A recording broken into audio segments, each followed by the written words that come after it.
లక్ష్మణుడు అరణ్యవాసానికి వచ్చినప్పుడు గోదావరిలో వాళ్ళు పడవలో వెళ్తున్నారట. వెళ్తున్న టైంలో సడన్గా లక్ష్మణుడికి ఎందుకో లేచి నుంచొని ఒక కార్నర్కి వెళ్ళి తల ఇలా పైకి పెట్టి ఆలోచిస్తున్నాడంట. అసలు నాకు ఏం కర్మ ఇది, కొత్తగా పెళ్ళయింది, అలాగే పెళ్ళంతో కాపురం చేసుకుని హనీమూన్కి వెళ్లకుండా మా అన్న వదిలితో అడవులు పట్టుకుని తిరగడం ఏంటి నేను అని చెప్పి ఆలోచిస్తుంటే ఆ విషయాన్ని సీతాదేవి గ్రహించి రాముడిని అడిగిందంట. ఏంటండి విపరీతం, మీ తమ్ముడు ఇలా ఆలోచిస్తున్నాడు ఏంటంటే, అది వాడి తప్పు కాదు, ఈ గోదావరి నీళ్లు ఈ గాలి మహత్యం, అది ఇది దాటిన తర్వాత వాడే నార్మల్ అవుతాడు అని చెప్పాడంట. సో ఆ గోదావరి అనే వాటర్కి సంబంధించినటువంటి కొన్ని రకరకాల పైత్యాలు ఉంటాయి జనరల్గా. అందులో ఎటకారం ఉంటుంది, మమకారం ఉంటుంది, అన్ని అన్ని అన్ని రకాల ఆకారాలు ఉంటాయి. గోదావరి సినిమాకి మ్యూజిక్ డైరెక్టర్గా నేను కమిట్ అయినప్పుడు మిత్రుడు మోహన్ ఈ సినిమా దర్శకుడు తను అలా గోదావరి మీద ఒక సాంగ్ చేద్దాం అన్నాడు. గోదావరి మీద గతంలో సత్యం గారు, అలాగే ఇళయరాజా గారు, తర్వాత మొన్న గోదావరి సినిమా కేఎం రాధాకృష్ణ గారు చాలా మంచి పాటలు చేశారు గోదావరి మీద. ఇంకా గోదావరి మీద ఇంకా బాగా చేయాలి. ఇంకా పాతలో రమేష్ నాయుడు గారు ఇలాంటి వాళ్ళందరూ కూడా గొప్ప గొప్పగా చేశారు గోదావరి మీద పాట. ఇంకా గోదావరి మీద కొత్తగా మనం చెప్పేది ఏం లేదు. అందుకని ఇంకో వేరే రూట్లో వెళ్ళి ఆలోచిద్దాం. ఈ సినిమా బేస్ గోదావరి జిల్లాలో ఉండే పులస కూడా ఈ సినిమాలో ఒక ప్రధాన పాత్ర వహిస్తుంది కాబట్టి, సో గోదావరి జిల్లాల వాళ్ళ మనస్తత్వాన్ని చూపించే సినిమా కాబట్టి గోదావరి వాళ్ళ మీద ఒక సాంగ్ చేద్దాం.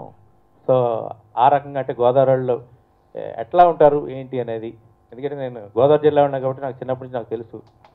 సో దానికి సంబంధించినటువంటి ఆ మెటీరియల్ని ఈ పాటలో పెట్టి చేయడం జరిగింది. గారు చెప్పేశారు. నేను చెప్పాల్సిన ఒకే ఒక మాట ఏంటంటే, మోహన్ గారు ఈ సినిమాలో రఘు గారు చెప్పినట్టు కథే హీరో అన్నట్టు అంత మంచి కథ, అంటే మనసుకి హత్తుకునేంత చాలా స్వచ్ఛమైన కథను రాసుకున్నారు ఆయన.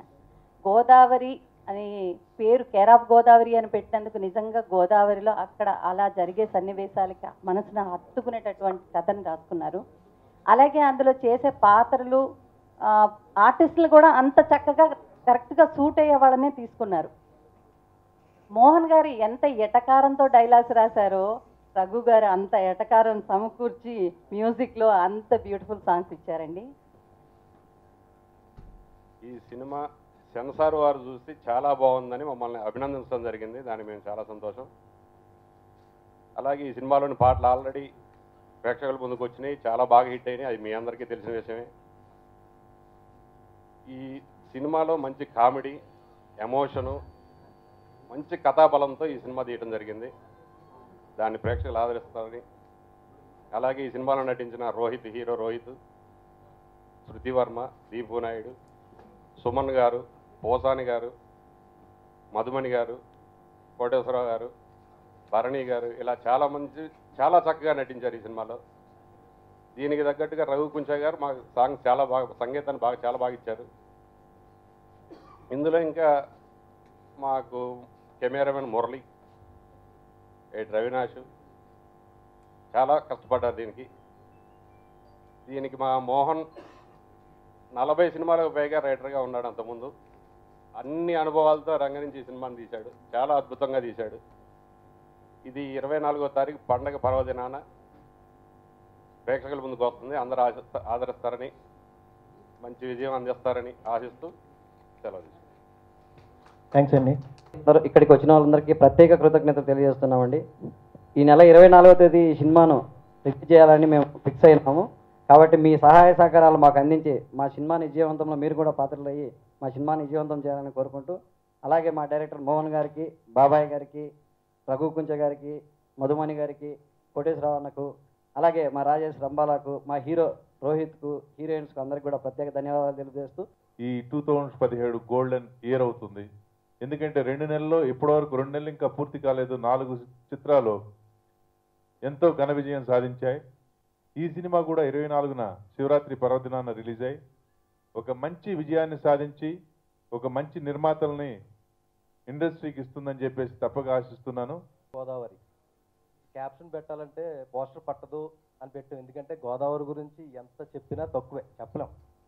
అందరూ ఏమనుకుంటారంటే గోదావరి అనగానే ఈస్ట్ గోదావరి వెస్ట్ గోదావరి అని పెట్టింట్లో అనుకుంటారు. కానీ కాటన్ గారి వల్ల అలా వచ్చింది. కానీ ఫస్ట్ మన తెలుగు నేలపై అడుగుపెట్టింది తెలంగాణలో. తర్వాత ఇక్కడ 13 జిల్లాలు, ఆంధ్రాలో 13 జిల్లాలు, ఇక్కడ 31 జిల్లాలు కలిపితే 44 జిల్లాల ప్రజలకి అనుబంధం ఉన్న Godavari, care of Godavari. So అందరికీ నచ్చే విధంగానే కథ ఉంటుంది. ముఖ్యంగా మా గురువుగారు ఈవి గారు స్టైల్లో ఆ కామెడీ ఎక్కువగా ఉంటుంది. కథాబలంతో తీసిన ఈ సినిమాకి సాంగ్స్ హైలైట్ అవ్వడం నిజంగా మా అదృష్టం. కెమెరామెన్ రఘు అన్న చాలా అద్భుతమైన పాటలు ఇచ్చాడు. ముఖ్యంగా గోదావరి మీద ఇచ్చిన పాట ఆల్రెడీ ఆ గోదావరి జిల్లాలో అయితే మారుమోగుతుంది మన పండగలో. మా ప్రొడ్యూసర్స్ బాబాయి, రామారావు గారు, బొమ్మన సుబ్బారాయుడు గారు, రాజేష్ ఎక్కడ కాంప్రమైజ్ అవ్వకుండా అనుకున్నది అనుకున్నట్టు నాకు చాలా ఫ్రీడమ్ ఇచ్చి తీశారు. మధుమణి గారు, కోటేశ్వరరావు గారు చాలా బాగా చేశారు. అంటే పాత్రలకు ప్రాణం పోశారు.